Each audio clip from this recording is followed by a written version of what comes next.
किसी दूर गांव में एक किसान रहता था जिसका नाम था राम।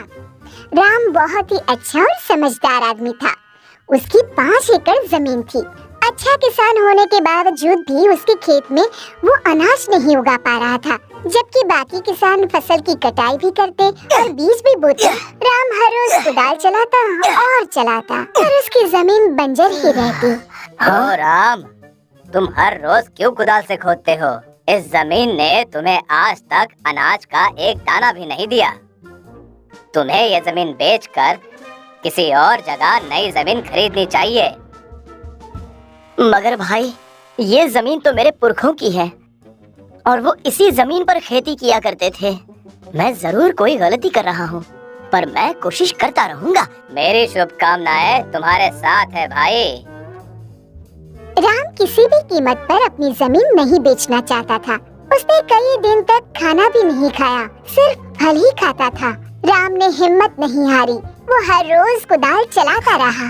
मैं तब तक कुदाल से जमीन खोदता रहूंगा जब तक मेरी जमीन कोई अनाज नहीं उगाती। मैं हर साल बीज बोता हूँ, आखिर ये बीज जाता कहाँ है? राम कुदाल चलाता रहा। मैं बहुत थक गया हूँ। राम ने पूरे खेत में कुदाल चलाई। आखिर दोपहर के समय उसने आराम करने की सोची।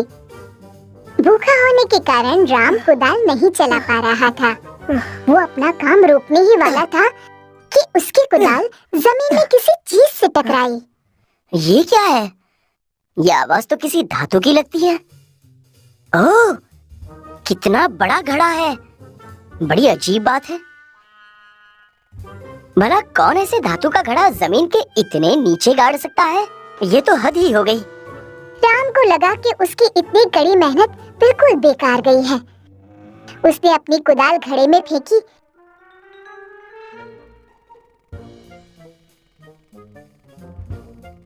और पेड़ की छांव में जाकर बैठ गया। अब तो मुझे ये जमीन बेच ही देनी चाहिए। मैं कब तक ऐसे भूखा रहूंगा? ये बंजर जमीन मुझे कभी कुछ नहीं दे सकती। राम पेड़ की छांव में आराम से बैठकर फल खाने लगा। उसे भूख बहुत ज्यादा लगी थी और फल थे बहुत ही कम। वो घंटों वहां बैठकर अपनी जमीन के बारे में सोचता रहा और उदास हो गया। उसे पता था कि उसे अब जमीन बेचनी ही पड़ेगी, क्योंकि उसके पास कोई और रास्ता था ही नहीं। मुझे हिम्मत नहीं हारनी चाहिए। ये पुरखों की जमीन मुझे बेचनी ही होगी। मुझे अंधेरा होने से पहले घर चलना चाहिए। राम अपनी कुदाल लेने जैसे ही घड़े के पास पहुंचा तो वहाँ का दृश्य देखकर वो हैरान रह गया। ये क्या? ये यहाँ किसने रखा होगा? मैं तो सारा दिन यहीं पर था। राम ने देखा कि घड़े में 100 कुदालें थी जैसी उसके पास थी। वो समझ नहीं पा रहा था कि इनमें से उसकी कुदाल कौन सी है। ये नहीं हो सकता। क्या ये जादुई घड़ा है? मुझे और कोशिश करनी चाहिए।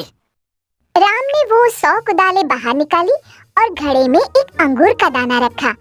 उसे अपनी आंखों पर यकीन नहीं हुआ जब एक अंगूर का दाना 100 अंगूर के दाने बन गए। ये तो सचमुच जादुई घड़ा है। मुझे तो अब भी यकीन नहीं हो रहा है। इसे घर ले चलता हूँ। ये तो बहुत ही भारी है। इसके लिए रस्सी लगेगी। राम ने रस्सी का एक छोर घड़े से बांधा और दूसरा अपनी कमर से। फिर वो घड़े को घसीटता हुआ घर की ओर चल दिया। रास्ते में वो सोचता रहा कि घड़े में और क्या-क्या चीजें डाली जाए। सबसे पहले मैं एक अंडा रखता हूँ।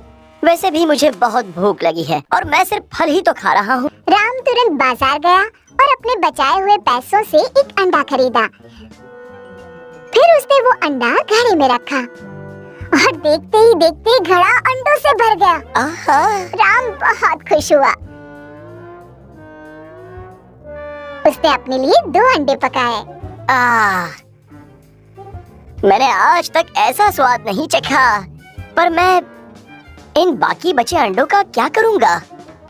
ओह, मैं ये अंडे बेचकर पैसे कमा सकता हूँ। तब राम को समझ आया कि ये घड़ा उसे खाना ही नहीं बल्कि पैसे कमाने में भी मदद कर सकता है। राम ने घड़े में कई प्रकार की वस्तुएं डाली।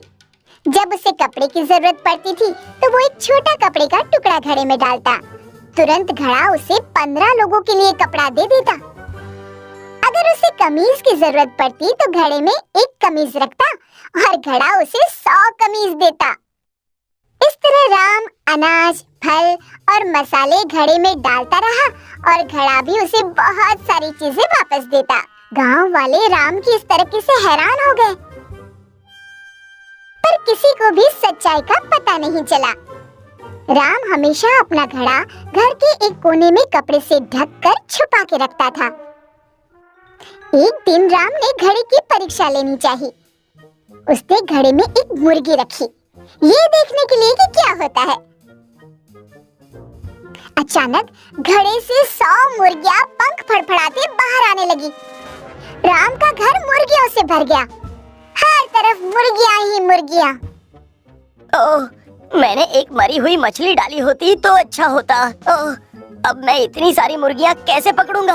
राम ने मुर्गियों को पकड़ना चाहा, पर नाकाम रहा। कभी वो मेज पर तो कभी चारपाई पर बैठ जाती। एक तो उड़कर उसके सर पर बैठ गई। ओह, हट जाओ, चलो सब यहाँ आओ।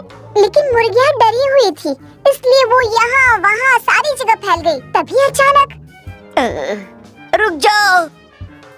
और एक मुर्गी उड़कर घड़े में जाकर बैठ गई और फिर से उसमें से 100 मुर्गियाँ उड़ उड़कर बाहर आने लगी। मेरा घर तो मुर्गियों का पिंजरा बन गया है, अब मैं क्या करूं? राम ने झट से घड़े को ढक दिया और एक कोने में रख दिया। फिर वो घर से भागा, मुर्गियाँ भी उसके पीछे भागी। गांव वाले इतनी सारी मुर्गियाँ राम के घर से बाहर निकलते देखकर हैरान हो गए। इतनी सारी मुर्गियाँ? मुझे घड़े को बहुत ही समझदारी से इस्तेमाल करना चाहिए।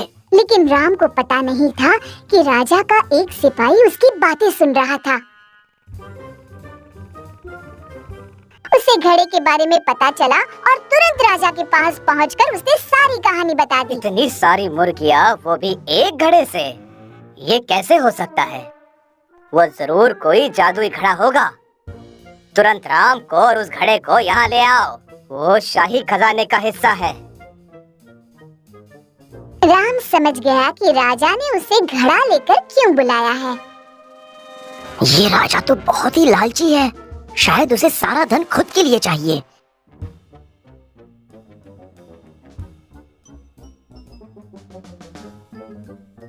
वो घड़ा यहाँ ले आओ।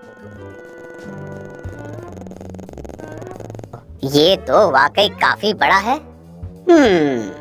पर ये घड़ा इतनी सारी मुर्गियाँ कैसे दे सकता है? जरा देखो तो इसके अंदर क्या है। अरे नहीं, रुकिए। पर बहुत देर हो चुकी थी।